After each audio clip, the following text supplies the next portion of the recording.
अस्सलाम वालेकुम व्यूअर्स, मैं हूं आपका दोस्त मुदस्सिर खान और आप देख रहे हैं मुदस्सिर खान व्यूज़। अभी तक जिन दोस्तों ने नए आने वाले दोस्तों को ख़ास तौर पे मैं कहूँगा कि जिन्होंने अभी तक मेरा चैनल सब्सक्राइब नहीं किया, आप प्लीज़ सब्सक्राइब करें ताकि आप जुड़े रहें इस चैनल के साथ और हर नई आने वाली वीडियो का नोटिफिकेशन जल्द से जल्द आपको मिल सके और आप वो सब कुछ जान सकें जो मैं आप लोगों को बताना चाहता हूँ। तो आज कुछ बात करेंगे इंडिया और चीन की जो मामला स्टैंड ऑफ चल रहा है एलएसी के ऊपर, उसके ऊपर बात करेंगे और नई कुछ अपडेट्स देंगे। मैं यहाँ पर कुछ बात मुखातिब करना चाहूँगा अपने इंडिया के जो व्यूअर्स हैं मेरे। बहुत सारे लोगों के साथ मेरी बातचीत होती रहती है, तो उनकी कुछ कंसर्न्स हैं, उनको भी हम यहाँ पर एड्रेस करने की कोशिश करेंगे। और अगर इंडियन मीडिया की बात करें तो वो वाकई उसने एक हक अदा कर दिया है, यकीन करो। मैं ठीक है, एक होती है बात नेगेटिविटी की। नेगेटिविटी उसमें ये है कि वो अपनी जो आवाम है उस तक सच नहीं पहुंचा रहे। वो अपने जो उनका पेशा है उसके साथ वो मतलब कि उसके साथ इंसाफ नहीं कर सकते, वो नहीं कर पा रहे। अवाम को वो बिल्कुल अंधेरे के अंदर रखा हुआ है। अवाम सोच रही है कि हम जंग जीत रहे हैं और हमारे जो योद्धा है, मतलब योद्धा करके इंडियन लोग बहुत एक गलत काम कर रहे हैं कि वो मतलब कि आपको नहीं मालूम कि जो ग्राउंड रियलिटी होती है तो वहाँ पर जो पेश है वो ज़बर बन जाए ना तो बहुत बुरा होता है। तो इस चीज़ को ज़रा सोचिएगा। यहाँ पर एलएसी की बात करते हैं कि वहाँ पर एलएसी के ऊपर जो इंडियन मीडिया बता रहा है, इंडियन मीडिया कह रहा है हम जीत रहे हैं। तो वहाँ पे अगर ग्राउंड रिपोर्ट की बात की जाए तो इंटरनेशनल मीडिया आप देख लें, ग्लोबल टाइम्स चाइना का देख रहे हैं, उसके अलावा पाकिस्तानी जो बड़े मोतबर किस्म के और ज़िम्मेदार किस्म के सहाफ़ी हैं, अगर उनकी रिपोर्ट्स के ऊपर बात की जाए तो वो एक डिफरेंट स्टोरी बता रहे हैं। उसके अलावा चाइनीज़ एम्बेसी की बात की जाए, उनकी रिपोर्ट्स को मद्देनज़र रखा जाए तो काफ़ी बहुत ज़्यादा मतलब ज़मीन आसमान का फ़र्क नज़र आएगा यहाँ पर आपको। तो वहाँ पे चीन जो है, मैं आपको कुछ हक़ाइक़ बताकर इसको समअप करूँगा कि सबसे पहले चीन और इंडिया के दरमियान में जंग शुरू होती है कि चीन कहाँ पर था, बहुत पीछे था, फिंगर 8 के ऊपर था और फिंगर 8 से लेकर 1 तक चाइना समझता है और वो क्लेम करता है कि ये उसका एरिया है। इंडिया क्लेम करता है ये मेरा एरिया है। तो जब ये स्टैंड अप शुरू हुआ है तो उसके बाद चीन ने इन्होंने जब बदमाशी दिखाई उस एलएसी के ऊपर तो चीन ने इनको धोना शुरू कर दिया। चलते चलते ये नारे लगाते गए कि हम जीत रहे हैं, हम ये कर रहे हैं, हम वो कर रहे हैं, और मार खाते गए, जूते खाते गए, पीछे हटते गए, यहाँ तक के फिंगर 4 आ गया। फिंगर 4 पे जब आए तो इनके दरमियान में बातचीत शुरू होगी। लेकिन एक तरफ तो बातचीत जारी थी, दूसरी तरफ चाइना 1 इंच भी ज़मीन इंडिया के हवाले करने पे तैयार नहीं, आज तक तैयार नहीं, आज तक रेडी नहीं है वो 1 इंच ज़मीन छोड़ने के लिए। अब क्या होता है कि साथ में ये मामलात भी चलते रहे और चाइना, मैं आपको ज़िम्मेदारी के साथ बताना चाहता हूँ कि फिंगर 4 से वो फिंगर 2 पे आया है, फिंगर 4 से फिंगर 2 पे पहुँच गया चाइना।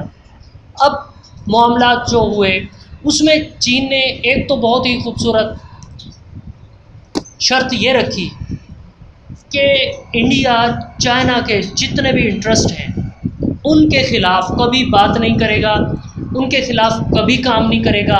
ख़ास तौर पे जो चाइना का सबसे बड़ा प्रोजेक्ट जो है बेल्ट एंड रोड वाला CPEC, उसके ख़िलाफ़ कोई काम चाइना बर्दाश्त नहीं करेगा और इंडिया को उसमें मुंह की खाना पड़ेगी और बहुत बुरे नताइज का सामना करना पड़ेगा। ये शर्त चीन ने रखी है। अब जब बातचीत हुई तो किन शराइत के ऊपर मामला तय पा रहे हैं, जो कि अभी भी मतलब कि इंडिया हमेशा उसका शुरू से ही एक रहा है। एक तो वो एक कम्प्लेक्स का शिकार, 1000 साल तक मुसलमानों ने उनके ऊपर हुकूमत की, 100 साल तक उनके ऊपर अंग्रेज़ों ने हुकूमत की। तो जो उसका माइंड सेट है, मतलब भूखे को अगर रोटी के चंद टुकड़े मिल जाएं, मैं इंसान की बात नहीं करता, इंसान तो बहुत अशरफुल मखलूक़ात हैं, बहुत आला लोग हैं, इंडिया वाले भी बहुत आला लोग हैं, यकीन करो बहुत प्यार करने वाले बहुत अच्छे लोगों से भी मेरी मुलाकात हुई जब चैनल के थ्रू बात की, सब्सक्राइबर हैं मेरे, तो उन्होंने बताया कि वो ये जंग नहीं चाहते, वो अमन चाहते हैं। लेकिन ये एक सोच है जो हिंदुत्व की सोच, यानी मोदीज़म, मतलब सुपीरियरिटी जो है, नेशनलिज़म, एक्सट्रीमिज़म। मैं कहता हूँ कि अक़वाम मुत्तहिदा को, यूनाइटेड नेशन को, जो ये तंजीम है इनकी हिंदुत्व की तंजीम है, इसको फ़ौरन इसके ऊपर बैन लगाना चाहिए और इंडिया के ऊपर ज़ोर देना चाहिए, इनको गिरफ़्तार करें और कानून के कटहरे में लाया जाए। ये एक दहशतगर्द तंजीम है और यूएन को बोलना चाहिए, ह्यूमन राइट्स वालों को बोलना चाहिए, कश्मीर के ऊपर बोलना चाहिए, ठीक है। इंडिया के अंदर अमेरिका के अंदर या दुनिया में कहीं भी कुत्ता भी मरता है ना, तो उसके ऊपर भी ह्यूमन राइट्स वाले बोलते हैं। मगर अफसोस कि कश्मीर के अंदर क्या हो रहा है बिल्कुल भूल गए, बिल्कुल पसे पोस्त उसको डाला जा रहा है। और अमेरिका ने, इंडिया ने, अमेरिका की तो बात ही निराली है। अमेरिका कुछ नहीं करेगा, कुछ नहीं करेगा, कोई किसी के आगे आके नहीं मरता होता। अगर इंडिया की फ़ौज इतनी डरपोक है तो बताओ अमेरिका की फ़ौज कौन सा वो है। अब आपको मैं बताऊं कि अमेरिका की फ़ौज इंडिया की फ़ौज की निस्बत ज़्यादा डरपोक है। वो कैसे कि वो जंग को अपने मुल्क की सरहद के करीब आने ही नहीं देते, वो हमेशा दूर, अपने मुल्क से दूर जंग लड़ते हैं। नहीं लड़ पाएंगे, वो नहीं लड़ेंगे, कभी भी ऐसा नहीं करेंगे कि वो इंडिया की खातिर एक, पहले वो उनकी इकोनॉमी बर्बाद हो चुकी है, मतलब बहुत सारे इदारे उनके बैंक्स हैं जो बैंकरप्ट हो चुके हैं, तो ऐसा बिल्कुल भी नहीं होगा। अब मैं आपको बताऊं कि जब चाइना फिंगर 2 के ऊपर पहुंचा है तो अब उनका मतलब कि उनके अंदर जो बारगेनिंग पोजीशन में आ गए, तो चाइना ने और इंडिया ने ये फ़ैसला किया कि 2-2 किलोमीटर पीछे हटा जाएगा, 2-2 किलोमीटर अपनी जगह छोड़ देंगे।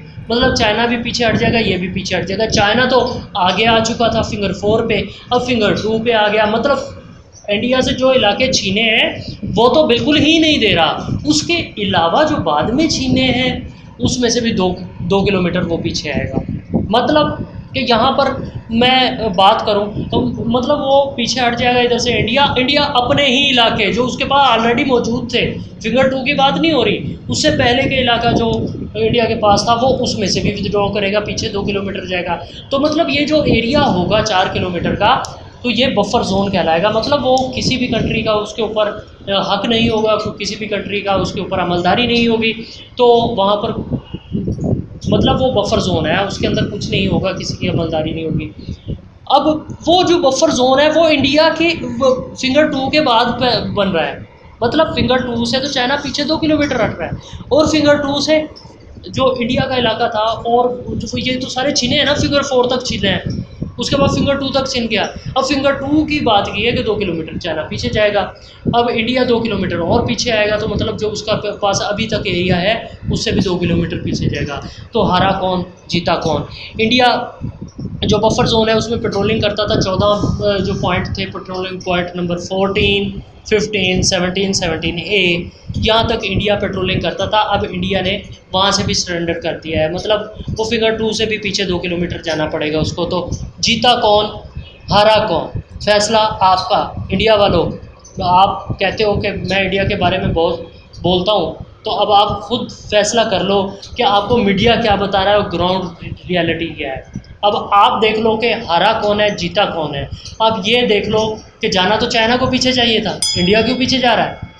समझा करो ज़रा बात को। पैंगोंग झील 4 से 8 का जो ये जो किलोमीटर का एरिया है, इलाका है, वो भी चाइना बिल्कुल नहीं छोड़ने पे तैयार। अब आप इस चीज़ को देख सकते हो, आप इस चीज़ को खुद एनालाइज कर सकते हो कि इंडिया कौन सा 2 किलोमीटर का एरिया छोड़ने वाला है।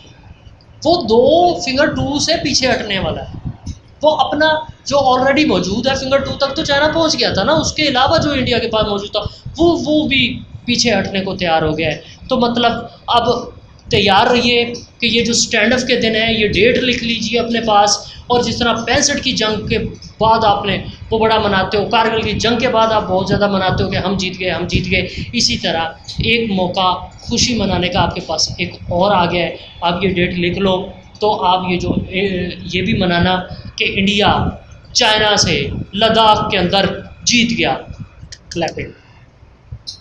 ये जो भारतीय इलाके हैं ये बफर जोन बनेंगे, और आप देख लीजिएगा कि आने वाले दिनों में आप अपने आसपास देखिएगा, आप बहुत अच्छे लोग हैं, आप ये देखिएगा कि जो मैं आज आपको बता रहा हूँ, आपके इर्द गिर्द के लोग यही दिन जो है लद्दाख का यही वाक़या याद करेंगे और इसको भरपूर एंजॉय करेंगे, मनाएंगे कि हमने चाइना को सबक सिखाया था। हमारे जो योद्धा वीर हैं उन्होंने वीरता दिखाई थी। तो आज के इस प्रोग्राम में, आज के इस व्लॉग में आप लोगों से इजाज़त चाहूँगा। फैसला आप लोगों ने करना है कि जो मामलात हुए हैं LAC के ऊपर, इस जंग में, इस जो स्टैंड अप था, इस जो आसाब शिकन जो मामला था, इसके अंदर हार किसकी हुई, जीत किसकी हुई, आपने ये फैसला खुद करना है। और आपने लाइक, अगर वीडियो पसंद आई हो आपने इसको लाइक करना है। और आप ये जो मैं कह रहा हूँ कि हार किसकी हुई, ये आपने मुझे कमेंट बॉक्स में बिल्कुल कमेंट करना है और बताना है कि हार किसकी हुई। आज के व्लॉग के लिए बस इतना ही। नेक्स्ट व्लॉग में फिर से मिलेंगे। तब तक के लिए इजाज़त दीजिए मुतसिफ खान को। अल्लाह हाफ़िज़।